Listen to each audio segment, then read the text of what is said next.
இந்த அரசாங்கத்தை பொறுத்த வரைக்கும் ஒரு துளி விஷயம் தான் வெளில வந்திருக்கு.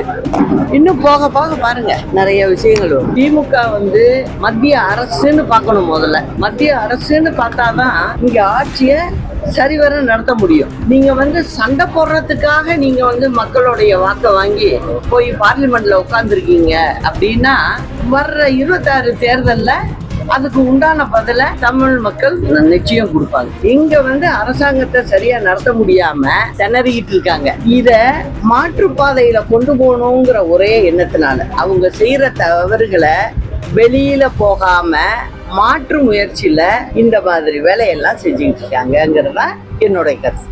இந்த அரசாங்கத்தை பொறுத்த வரைக்கும் ஒரு துளி விஷயம் தான் வெளில வந்திருக்கு.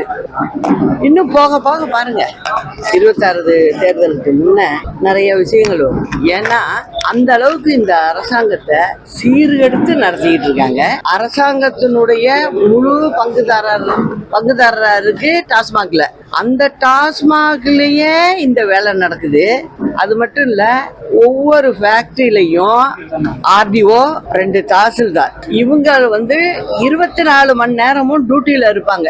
அவங்களும் அங்க இருக்கும்போது எப்படி பிளாக்ல லாரியில ஏத்தி வெளில போறது, எப்படி போகுது, இப்ப ஒன்னொன்னா கண்டுபிடிச்சிட்டு இருக்காங்கல்ல.